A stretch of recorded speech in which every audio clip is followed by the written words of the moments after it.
দৰং জিলা আম আদমি পাৰ্টিৰ সংবাদমেল।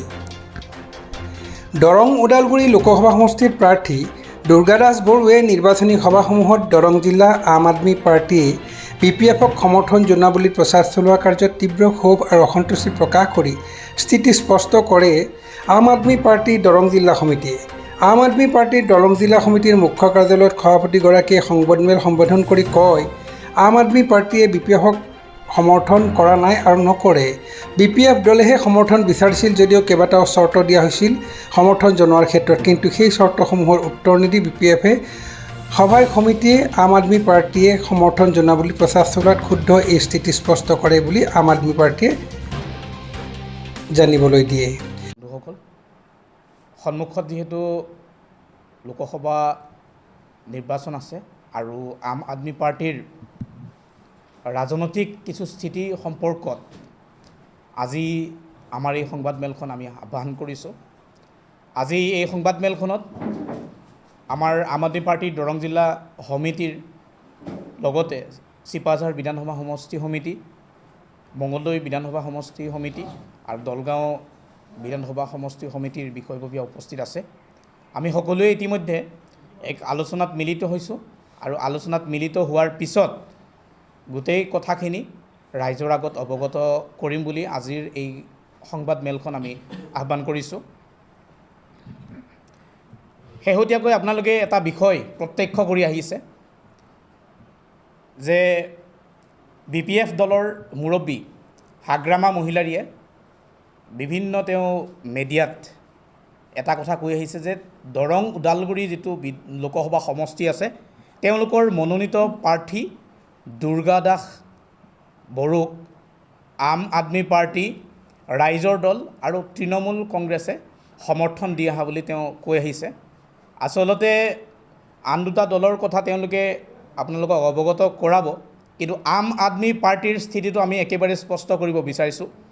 হাগ্ৰামা মহিলাৰী ডাঙৰীয়াই যিটো কথা কৈছে সেইটো এক অসত্য কথা আৰু এই যিখিনি কথা আছে ইয়াৰ অন্তৰালত কিছু কথা আছে, সেইখিনি কথা আমি আপোনালোকৰ ওচৰত ব্যক্ত কৰিব বিচাৰিছোঁ। প্ৰথম অৱস্থাত যিহেতু আম আদমি পাৰ্টি ইণ্ডি এলায়েন্সৰ অংশীদাৰ, গতিকে আমি পোনচাতেই BJPৰ বিৰোধিতা কৰোঁ আৰু BJPৰ বিৰোধিতা কৰিবলৈ আমাৰ গোটেই ৰাজনৈতিক ক্ষেত্ৰখনত দৰং ওদালগুৰি সমষ্টিত আম আদমি পাৰ্টিয়ে নিজৰ কোনো প্ৰাৰ্থী দিয়া নাই। প্ৰাৰ্থী নিদিয়াৰ কাৰণেই আমাৰ লগত পোনপ্ৰথমেই BPF দলৰ এগৰাকী কেন্দ্ৰীয় সমিতিৰ এগৰাকী সম্পাদকে বহুকেইবাৰ ৩-৪বাৰ আমাৰ লগত যোগাযোগ কৰিছিল। যোগাযোগ কৰাৰ পিছত আমি কেইটামান দাবী তেওঁলোকৰ ওচৰত ৰাখি তেওঁলোকক আমি কৈছিলোঁ যে যদি আপোনালোকে BJPৰ বিৰুদ্ধে শক্তিশালী দল হিচাপে, আটাইতকৈ বেছি শক্তিশালী দল হিচাপে নিৰ্বাচনটোত অৱতীৰ্ণ হ'ব বিচাৰিছে, তেতিয়াহ'লে এই দাবীকেইটা আপোনালোকে উত্থাপন কৰিবা বা আপোনালোকৰ যিটো নিৰ্বাচনী এজেণ্ডা আছে সেই এজেণ্ডাত যদি আপোনালোকে ৰাখে, তেতিয়াহ'লে আম আদমি পাৰ্টি দৰং জিলাই হয়তো আপোনালোকক ইয়াত সমৰ্থন কৰাৰ কাৰণে বিবেচনা কৰিব পাৰে। আপোনালোকৰ জ্ঞাতাৰ্থে আমি সেই দাবীকেইটা জনাব বিচাৰিছোঁ। প্ৰথম আমি পথৰুঘাটৰ কথাটো কৈছিলোঁ। পথৰুঘাটৰ আজিলৈকে 140জন শ্বহীদৰ কোনো চিনাক্তকৰণ হোৱা নাই। আপোনালোকৰ হয়তো তেওঁলোকে চিপাঝাৰত এখন সভা আয়োজন কৰিছিল, সেই সভাখনতো আমি ৰাজহুৱাভাৱে এই কথাটো কৈছিলোঁ, যদি আম আদমি পাৰ্টিৰ কৰ্মীসকলে বা আম আদমি পাৰ্টিয়ে দৰং জিলাত BJPৰ বিৰুদ্ধে তেওঁলোকক সহযোগ কৰিব লাগে, তেতিয়াহ'লে তেওঁলোকে পথৰুঘাটৰ যিটো বিষয় আছে, পথৰুঘাটৰ শ্বহীদৰ চিনাক্তকৰণ, সেই শ্বহীদসকলৰ যিটো প্ৰাপ্য মূল্য সেইখিনি তেওঁলোকে দিয়াৰ কাৰণে এখন যুদ্ধ সংসদত কৰিব বুলি আমাক লিখিতভাৱে প্ৰতিশ্ৰুতি দিব লাগিব। এই কথাটো আমি তেওঁলোকক কৈছিলোঁ। তেওঁলোকে প্ৰথম অৱস্থাত গোটেইখিনি কথা একেই আছিল। তাৰপিছত আমাক তেওঁলোকে আৰু এটা আমি ডিমাণ্ড কৰিছিলোঁ, যিহেতু ভাৰতৰ আজি 70-75 বছৰ হৈ গ'ল স্বাধীনতা হোৱাৰ, এই 70-75 বছৰত দৰং জিলা ভাৰতৰ ৰেল মানচিত্ৰৰ ভিতৰত নাহিল। গতিকে আমি সেই বিষয়টো তেওঁলোকৰ ওচৰত উত্থাপন কৰিছিলোঁ। ইয়াৰ উপৰিও চৰ চাপৰি যিবিলাক অঞ্চল আছে সেই অঞ্চলত কেন্দ্ৰীয় বিদ্যালয় বা জৱাহৰ নবোদয় বিদ্যালয় আদি যিখিনি কেন্দ্ৰীয় চৰকাৰৰ অধীনস্থ শিক্ষানুষ্ঠান আছে তেনেকুৱা শিক্ষানুষ্ঠান স্থাপনৰ কাৰণেও আমি এক প্ৰস্তাৱ তেওঁলোকৰ ওচৰত ৰাখিছিলোঁ। ইয়াৰ উপৰিও আমাৰ আম আদমি পাৰ্টিৰ দিল্লীত যিটো মহল্লা ক্লিনিকৰ কনচেপ্ট আছে সেই কনচেপ্টটোৰ তেওঁলোকে আধাৰ হিচাপে লৈ যদি দৰং জিলাৰ চৰ চাপৰি এৰিয়াত অন্ততঃ মানে কেইটামান চুবুৰী ক্লিনিক টাইপৰ মানে ক্লিনিকৰ ব্যৱস্থা কৰিব পাৰে এনেকুৱা প্ৰস্তাৱ আমি ৰাখিছিলোঁ। ইয়াৰ উপৰি আৰু এটা আমি তাত মানে গুৰুত্বপূৰ্ণ প্ৰস্তাৱ আমি তেওঁলোকক আগবঢ়াইছিলোঁ। দৰং জিলাৰ কেইটামান বিশেষ ধৰ্মীয় অনুষ্ঠান আছে যি ধৰ্মীয় অনুষ্ঠানকেইটাৰ লগত থলুৱা কিছুমান উৎসৱো জড়িত হৈ আছে, যেনে খতৰা সত্ৰত পাছেদি আমাৰ এটা উৎসৱ হয়, থলুৱা উৎসৱ। দেৱানন্দ সত্ৰৰ লগত মথেনী জড়িত হৈ আছে আৰু আমি শিৱৰাত্ৰিৰ দিনা নাৰিকলি মন্দিৰত আমি তেনেকুৱা এটা পৰিস্থিতি দেখা পাওঁ। ঠিক তেনেদৰে মুছলমানসকলৰ ধৰ্মীয় অনুষ্ঠান ৰঙামাটি মাজাৰ শ্বৰীফ বা আমাৰ নগৰবাহী মাজাৰ শ্বৰীফ বা আমাৰ খগজানী মাজাৰ শ্বৰীফত এটা উৰুজৰ দিনা ভাল ডাঙৰ এটা পৰিৱেশৰ সৃষ্টি হয়। গতিকে এই ধৰ্মীয় অনুষ্ঠানকেইটাকো এটা পৰ্যটনৰ ক্ষেত্ৰ হিচাপে গঢ়ি তুলিবৰ কাৰণে যিখিনি কেন্দ্ৰীয় চৰকাৰৰ মানে অধীনত ষ্টেপ ল'ব লাগে তাৰ কাৰণে আমি এটা প্ৰস্তাৱ ৰাখিছিলোঁ। এই প্ৰস্তাৱখিনি যদি BPF দলৰ কেণ্ডিডেটজনে লিখিতভাৱে আমাক প্ৰতিশ্ৰুতি দিয়ে যে যদি তেওঁ সাংসদ হিচাপে জয়ী হয় তেতিয়াহ'লে এই যে আমি কথাখিনি উত্থাপন কৰিছোঁ এইখিনি তেওঁ সংসদ ভৱনত সজোৰে উত্থাপন কৰিব, এইখিনি কথা আমাক লিখিতভাৱে দিলে আমি তেওঁলোকক সমৰ্থন কৰা সম্পৰ্কত বিবেচনা কৰিম বুলি আমি তেওঁলোকক জনাইছিলোঁ। কিন্তু এই কথাখিনি আমি হাগ্ৰামা মহিলাৰী ডাঙৰীয়াৰ লগত যেতিয়া কোকৰাঝাৰত আলোচনা কৰি আহিলোঁ তাৰপিছত বাকী তেওঁলোকৰ যিখিনি নেতৃবৃন্দ থাকিল যাক এই বিষয়টো গোটেই আগবঢ়াই নিবৰ কাৰণে তেওঁলোকে দায়িত্ব প্ৰদান কৰিছিল, আমি শেষ পৰ্যায়লৈকে দেখিলোঁ যে তেওঁলোকে আমাৰ লগত যোগাযোগটো বিচ্ছিন্ন কৰিলে। আমাৰ লগত ধৰক যে এই যিখিনি প্ৰস্তাৱৰ কথাখিনিত আমি লিখিতভাৱে দুৰ্গাদাস বড়োই লিখি দিয়াটো আমি বিচাৰিছিলোঁ, কিন্তু তাৰ পৰিৱৰ্তে তেওঁলোকে মোবাইল ছুইচ অফ কৰিলে। যিসকলে আমাৰ লগত যোগাযোগ স্থাপন কৰি আছিল BPF দলৰ হৈ তেওঁলোকে আমাৰ লগত যোগাযোগটো বিচ্ছিন্ন কৰিলে। গতিকে সেই যোগাযোগ বিচ্ছিন্ন কৰাই আমাৰ গোটেই বিষয়টোৰ ওপৰত সন্দেহ উপজিল। আচলতে এই বিষয়খিনি সম্পৰ্কত তেওঁলোকৰ আচলতে সদিচ্ছা নাই, তেওঁলোকে এই কামখিনি কৰিবলৈ আচলতে বিচৰা নাই, সেইকাৰণে হয়তো এই বিষয়টোৰ পৰা গোটেই আঁতৰি গৈছে। আৰু বিশেষকৈ মংগলদৈ বিধানসভা সমষ্টি আৰু চিপাঝাৰ বিধানসভা সমষ্টিত তেওঁলোকে আম আদমি পাৰ্টিৰ ওপৰতে ভৰসা কৰিছিল। তেওঁলোকে ভাবিছিল যে আম আদমি পাৰ্টি আমাৰ লগত থাকিলে দুটা সমষ্টিত BPF দলে এটা ভাল অগ্ৰগতি লাভ কৰিব, কিন্তু আম আদমি পাৰ্টি BPF দলৰ লগত এতিয়ালৈকে নাই। সেইকাৰণে আপোনালোকে দেখিছে যে যোৱাকালি BPF দলৰ দুখনকৈ সভা চিপাঝাৰ বিধানসভা সমষ্টিত একেবাৰে ফ্লপ হৈ গৈছে।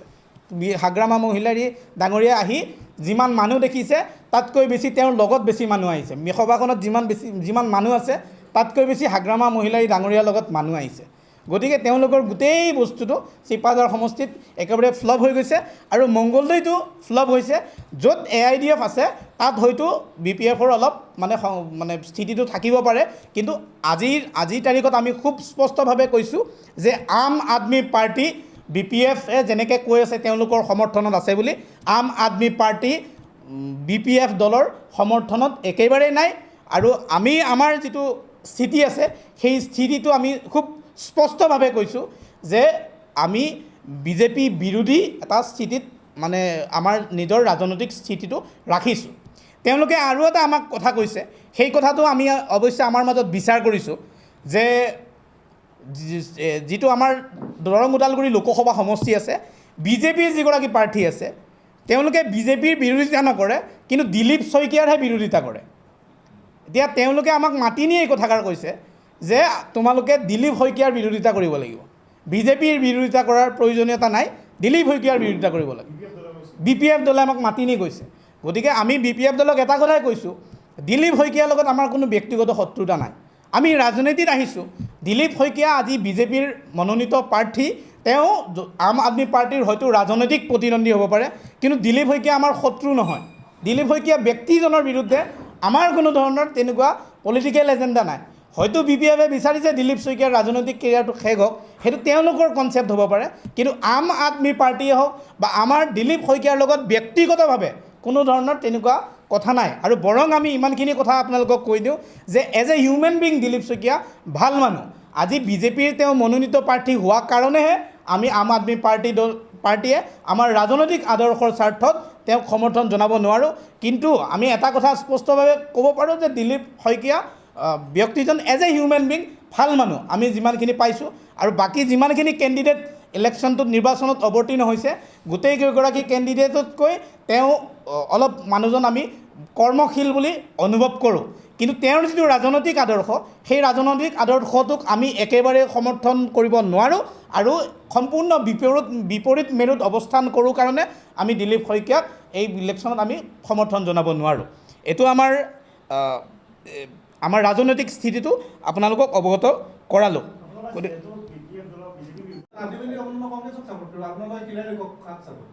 নাই এতিয়া কংগ্ৰেছক এইটো আচলতে কেনেকুৱা কথা আমাৰ দলীয় ইনষ্ট্ৰাকশ্যন আহিব আমি সময় আছে যিহেতু আৰু 3-4 দিন সময় আছে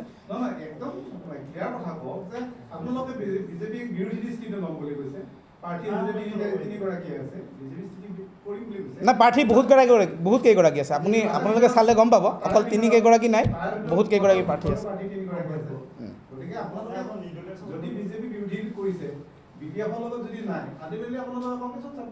নাই আপুনি যিটো কথা কৈছে এতিয়ালৈকে আমি সেইটো কথা স্পষ্ট নকৰোঁ আমি কাক ছাপোৰ্ট কৰিম আমি এইখিনি কথা আলোচনা কৰিব লাগিব আজিৰ সংবাদমেলখনত আমি ইমানখিনিয়ে ক'ব পাৰিম আপোনালোকক যে আমি BPFৰ লগত নাই আমি পৰৱৰ্তী সময়ত আপোনালোকক জনাম যে আমি কাৰ লগত আছোঁ সেইটো কথা আমাৰ প্ৰয়োজন অনুভৱ কৰিলে আমি জনাম আৰু যদি বৰ্তমান এতিয়ালৈকে আমি আলোচনাত আছে আমাৰ যিহেতু এটা ৰাষ্ট্ৰীয় দল আমাৰ সমিতি গোটেইখিনিৰ লগত আমি বহি লৈ আমি কেনেকুৱা ধৰণে আগবাঢ়িম সেইখিনি বস্তু আমি মানে আলোচনা কৰি চাব লাগিব আৰু এনেকুৱাওতো হ'ব পাৰে যে কোনো মানুহক পচন্দ নহ'ব পাৰে তাৰ কাৰণেও ইলেকশ্যন কমিশ্যনে অপশ্যন ৰাখিছে 9টা বুলি অসমত আপোনালোকে আৰু কোন দলক ছাপোৰ্ট কৰিছে মানে জিলা ভিত্তিত আপোনালোকে যেনেকৈ ছাপোৰ্ট হৈ আছে BPFৰ লগত আপোনালোকে কৰিছিলে আৰু আদাৰ মঙলদৈৰ পৰা জয়দেৱ ডেকাৰ ৰিপৰ্ট অমৃত নিউজ অমৃত প্ৰবাহ অসমীয়া সাপ্তাহিক কাকতৰ ডিজিটেল সংস্কৰণ অমৃত নিউজ সত্যৰ সন্ধানত অমৃত নিউজ